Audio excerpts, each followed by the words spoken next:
पिछले एक दिन में अगर हम देखें तो देश में 1543 नए केसेज आए हैं, जिससे कि हमारे टोटल कंफर्म केसेज की संख्या अब 29,435 हो चुकी है। और अगर हम देखें कि जो हमारे केस एक्टिव मेडिकल सुपरविजन में हैं, तो उनकी संख्या 21,632 है।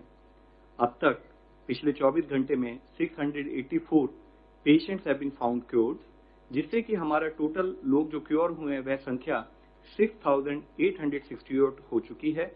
इससे हमारा रिकवरी रेट करीब 23.3% इस टाइम में समय हो गया है, जो कि एक बहुत ही प्रोग्रेसिव इंक्रीज है। मैं आप लोगों की दृष्टि में लाना चाहूंगा। आज देश में 17 ऐसे जिले हैं जहां पर पहले केस आए थे, लेकिन पिछले 28 दिनों से कोई नया केस रिपोर्ट नहीं हुआ है। इन जिलों में एक जिले की बढ़ोतरी हुई है, जैसे कि कल बताया था हमने आपको, और एक जिला ड्रॉप हुआ है, यानी कि 2 जिले ऐड हुए हैं और एक जिला ड्रॉप हुआ है। जो जिले ऐड हुए हैं वह है कलिम्पोंग वेस्ट बंगाल में, वायनाड केरला में, और जो जिला जहां पर एक एडिशनल केस आया है वह है लखीसराय बिहार में। इसका सीधा तात्पर्य यही है कि हमें कांस्टेंट विजिल मेंटेन रखने की आवश्यकता है। किसी भी जिले में, किसी भी स्टेट में जब हम कार्य करें तो वहां पर किसी भी तरह की रिलैक्सेशन ना हो। आज माननीय स्वास्थ्य मंत्री जी ने वीडियो कॉन्फ्रेंस के द्वारा डिपार्टमेंट ऑफ बायोटेक्नोलॉजी और उनके 18 ऑटोनोमस बॉडीज और साथ में उनसे संबंधित पीएसयूज के डायरेक्टर्स के साथ रिसर्च के बारे में समीक्षा की। उन्होंने मेक इन इंडिया के तहत antibody detection kits, real time PCR based detection kits और कोविड-19 के लिए वैक्सीन के डेवलपमेंट को फास्ट ट्रैक करने के लिए कहा। माननीय स्वास्थ्य मंत्री जी ने आज दिल्ली के लेफ्टिनेंट गवर्नर साहब, दिल्ली के स्वास्थ्य मंत्री, कॉरपोरेशन कमिश्नर्स, दिल्ली के सभी जिलों के डीएम्स और डीसीपी, सेंट्रल और स्टेट के जितने हमारे हॉस्पिटल्स हैं उनके डायरेक्टर्स के साथ भी कोविड सर्वेलेंस के करंट स्टेटस का दिल्ली और आसपास के प्रांतों से संबंधित रिव्यू किया। स्वास्थ्य मंत्रालय ने वेरी माइल्ड या प्री सिम्टोमेटिक पेशेंट्स के लिए होम आइसोलेशन पर दिशा निर्देश जारी किए हैं। जिन पेशेंट्स के पास सेल्फ आइसोलेशन के लिए उनके रेजिडेंस पर रेक्विजिट फैसिलिटी है, उनके पास इस होम आइसोलेशन के लिए ऑप्शन होगा। ये प्रेजेंट गाइडलाइंस जो हमने इशू की हैं, यह गाइडलाइंस 7 अप्रैल को जो हमने इससे पहले सस्पेक्टेड और कंफर्म केसेस को मैनेज करने से संबंधित गाइडलाइन थी, उनके एडिशन में है। होम आइसोलेशन की जो गाइडलाइंस हैं, इसमें कुछ एलिजिबिलिटी कंडीशंस हैं, जैसे कि पेशेंट को सेल्फ आइसोलेशन पर एक अंडरटेकिंग को भरना होगा। मेडिकल ऑफिसर द्वारा व्यक्ति को क्लिनिकली या तो वेरी माइल्ड केस या प्री सिम्टोमेटिक केस डायग्नोस करना होगा। उन्हें मोबाइल पर आरोग्य सेतु एप्लीकेशन को डाउनलोड करते हुए उसको निरंतर उपयोग करना होगा। उनके पास सेल्फ आइसोलेशन के लिए और उनके फैमिली कॉन्टैक्ट्स को प्रॉपर क्वारंटाइन करने के लिए रिक्वायर्ड फैसिलिटी होनी चाहिए। 24/7 बेसिस पर देखभाल करने के लिए उनके पास एक केयर गिवर अवेलेबल होना चाहिए और केयर गिवर और हॉस्पिटल के बीच में एक प्रॉपर कम्युनिकेशन लिंक स्टैब्लिश होना चाहिए। केयर गिवर और उनके जितने भी क्लोज कॉन्टैक्ट हैं उनको हाइड्रोक्सिल क्लोरोक्विन प्रोफाइलैक्सिस के रूप में लेना होगा। पेशेंट अपनी हेल्थ को मॉनिटर करने के लिए एग्री करें और डिस्ट्रिक्ट सर्वेलेंस ऑफिसर को अपने हेल्थ स्टेटस के बारे में रेगुलरली इन्फॉर्म करते रहें। उनको तुरंत मेडिकल अटेंशन लेनी चाहिए इन केस कि अगर उनको ब्रीदिंग डिफिकल्टी या चेस्ट में कोई पेन या प्रेशर हो या लिप या फेस पर कोई ब्लूइश डिस्कलरेशन डेवलप हो या कोई ट्रीटिंग मेडिकल ऑफिसर की एडवाइस हो, तो वो अपने होम आइसोलेशन से निकलकर रिक्वायर्ड हेल्थ फैसिलिटी में जाएं। होम आइसोलेशन जब तक कि क्लिनिकल सिम्टम रिजॉल्व ना हो जाए या साथ में टेस्टिंग के द्वारा वह पेशेंट नेगेटिव ना पाया जाए, तब तक कंटिन्यू करना होगा। इसके लिए बहुत जरूरी है कि पेशेंट जब अपने घर पर रहें तो पेशेंट हर समय ट्रिपल लेयर मेडिकल मास्क का उपयोग करे, एक आइडेंटिफाइड रूम में ही रहें और घर के अन्य लोगों से दूर रहें, विशेषकर बुजुर्गों से या उन लोगों से जिनको कोई मॉर्बिड कंडीशन है, जैसे हाइपरटेंशन, कार्डियोवास्कुलर डिजीज या रीनल डिजीज एक्सेट्रा। वह घर के अन्य लोगों से कोई अपना पर्सनल आइटम शेयर न करें और जिन सर्फेसेस पर हम ज्यादातर टच करते रहते हैं उनको रेगुलरली क्लीन करते रहें। साथ ही जैसे कि अभी कहा है कि उनको ध्यान रखने के लिए एक केयर गिवर होना चाहिए। वह केयर गिवर भी जब उनकी देखभाल करे तब एक ट्रिपल लेयर मास्क का इस्तेमाल करे। पेशेंट के बॉडी फ्लूइड के साथ उस केयर गिवर का कोई डायरेक्ट कांटेक्ट ना हो, विशेष रूप से ओरल या रेस्पिरेटरी सिक्रीशन, और पेशेंट को संभालते समय केयर गिवर को डिस्पोजेबल ग्लव्स का उपयोग करना चाहिए। पेशेंट द्वारा उपयोग की गई सर्फेसेस, कपड़े या लिनन की सफाई या हैंडलिंग करते समय भी ट्रिपल लेयर मास्क या डिस्पोजेबल ग्लव्स का उपयोग होना चाहिए।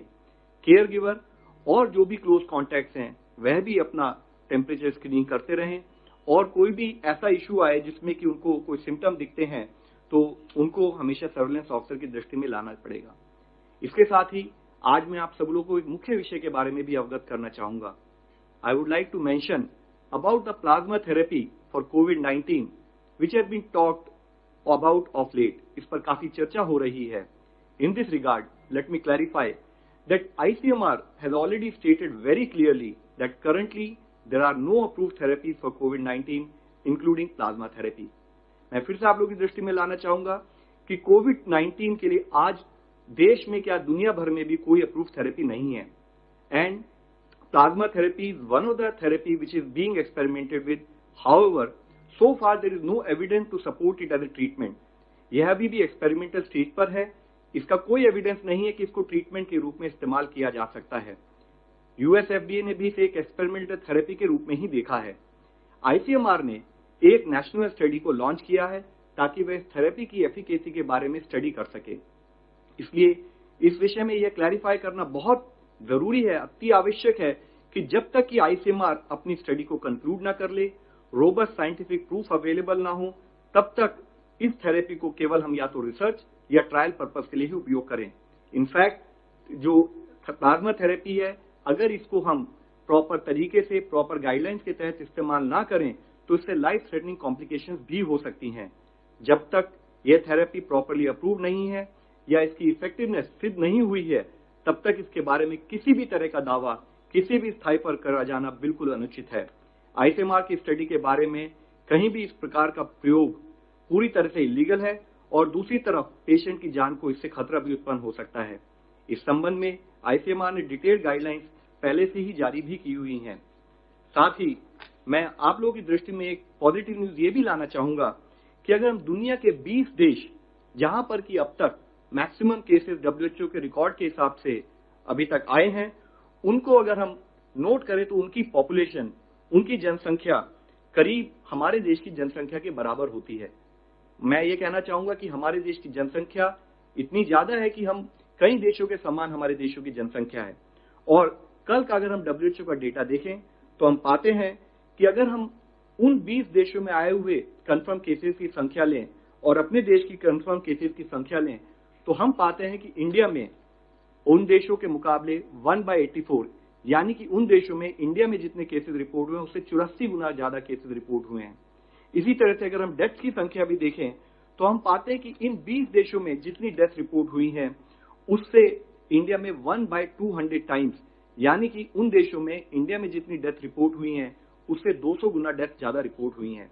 यूं तो ये हम सबको पता है कि हमारे लिए, देश के लिए हर केस, हर डेथ दुखद है, लेकिन फिर भी अगर हम दूसरे देशों के कंपैरिजन में कुछ अच्छा कर पा रहे हैं तो उसके पीछे मुख्य एफर्ट देश के लेवल पर की गई प्रोएक्टिव, प्रीएम्प्टिव और ग्रेडेड अप्रोच है, और देश का हर लेवल पर जो सिपाही के रूप में हमारे स्टेट के साथ जो कोऑर्डिनेशन रहा है वह एक बहुत एफर्ट है। और उससे भी सबसे ज्यादा धन्यवाद के पात्र हैं हमारे देश के वो नागरिक जो लॉकडाउन को स्ट्रिक्टली फॉलो कर रहे हैं, और वह फ्रंटलाइन वर्कर्स जो अपनी जान जोखिम में डालकर लोगों की देखभाल कर रहे हैं। लेकिन हमें ध्यान रखने की जरूरत है कि हमें अपनी जो भी रिलेटिव बेटर परफॉर्मेंस है उसको मेंटेन रखना है, क्योंकि हमारे लिए आवश्यक है कि हम प्रतिदिन एक बैटल लड़ रहे हैं, प्रतिदिन एक लड़ाई लड़ रहे हैं। हमें किसी भी समय में रिलैक्स होने का कोई स्कोप नहीं है। हमारे रिस्पॉन्स में कहीं पर भी कोई ढिलाई ना आए। हम इसी मोमेंटम के साथ, इसी कॉन्फिडेंस के साथ अपने इस प्रयत्न में लगे रहें। देश का हर नागरिक सपोर्ट दे ताकि हम इस बीमारी से निजात पा सकें। धन्यवाद।